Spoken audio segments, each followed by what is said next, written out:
보험 설계사 자격증 꼭 따야 하나요?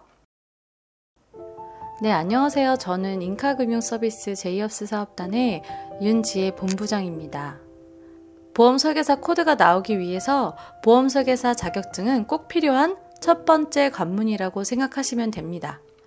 저희 회사는 인카금융서비스라는 회사로 생명보험, 손해보험, 재산보험 약 30여 개의 보험사 상품을 모두 판매할 수 있습니다. 그렇기에 생명보험, 손해보험, 그리고 재산보험까지 모두 시험에 합격하시길 권해드리고 있어요.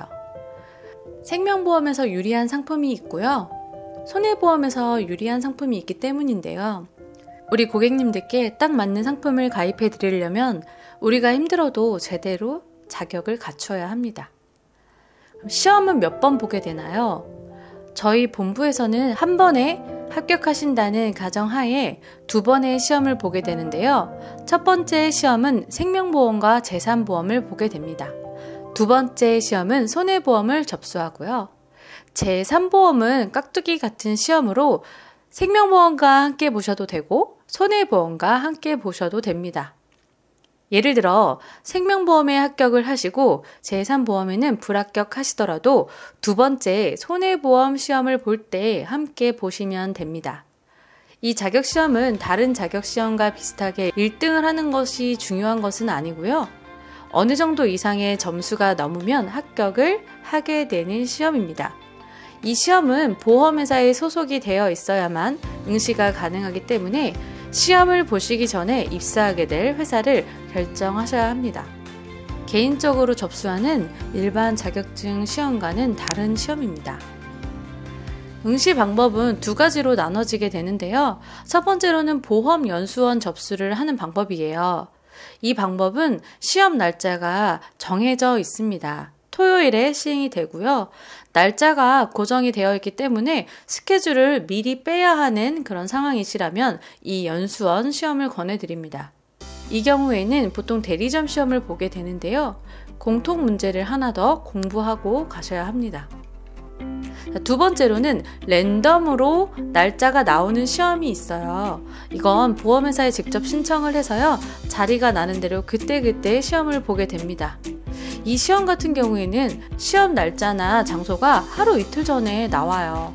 그래서 랜덤이라는 표현을 쓰고 있고요. 미리미리 준비를 하고 있어야 하고요. 그리고 시간의 활용이 자유로우신 분들께 추천을 드립니다. 자, 그렇다면 이번에는 제가 합격을 했던 그런 꿀팁을 여러분들께 알려드리도록 하겠습니다. 저희 팀은 현재 80명 정도가 되는데요. 이분들의 노하우 그리고 저의 노하우를 토대로 시험 공부 방법을 알려드리도록 할게요. 자, 먼저 문제집은 이론과 모의고사 교재가 있는데요. 이론을 제대로 공부하고 모의고사를 보는 방식의 공부를 하면 좋지만 이렇게 하다 보면 시간이 너무 오래 걸려요. 그래서 시간이 넉넉하지 못한 경우에는 초고속으로 합격 필살기를 사용하셔야 해요.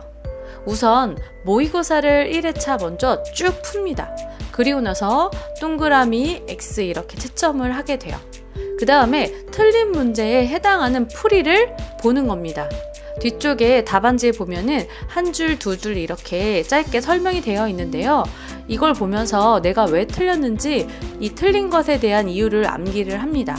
그리고 이 문제는 절대 잊지 않도록 공부를 해야 돼요. 답안지를 봤는데 이해가 잘 안 가신다면 이론책 혹은 검색을 통해서 이해하고 그 시험지에다가 잘 보이게 메모를 해둡니다.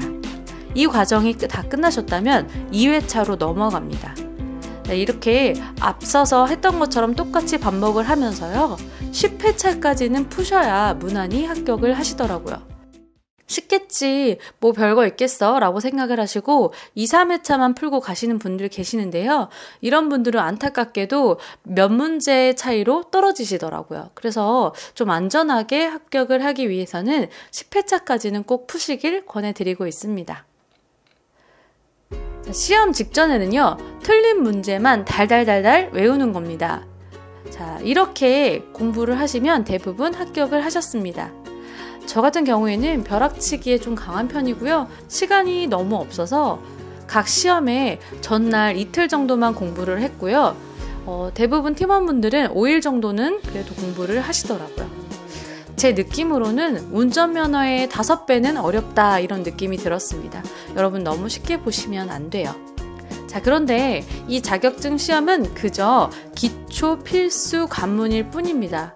이 시험을 잘 봤다고 해서 영업을 잘 하는 것은 아니고요. 이 시험을 또 못 봤다고 해서 영업을 못하는 것은 아닙니다. 실전 영업은 이 시험과는 별개라고 생각하시면 될 것 같아요. 자, 그래도 시험을 보면서 아주 기초적인 이론을 공부하게 되기 때문에 이 단계는 매우 의미가 있는 관문이라는 생각이 듭니다. 저희 본부 같은 경우에는 팀원분들에게 보험설계사 자격증 시험 합격을 위해서 직접 정리한 생명보험 그리고 재산보험 요약본과 모의고사를 배송을 해드려서 쉽게 공부하실 수 있도록 돕고 있습니다. 그리고 마지막으로 이 시험이 떨어지면 그냥 다시 보시면 되거든요. 그런데 일을 해보기도 전에 이 시험에 떨어졌다고 해서 역시 나는 이 일은 아닌가 봐. 역시 나랑은 안 맞나 봐 라고 포기하시는 분들이 간혹 있으신데요. 이 시험은요, 몇 번을 보든지 다시 보면 그만이고요. 합격을 하면 돼요. 나중에요, 잘하시는 분들을 보면 몇 번에 걸쳐서 합격하신 분들도 많습니다. 그리고 누가 몇 번 시험을 봤는지 아무도 관심이 없고 잘 몰라요. 그래서 여러분들이 2단계에서 절대 포기하지 마시고 보험설계사 자격증 꼭 합격하시길 응원하겠습니다.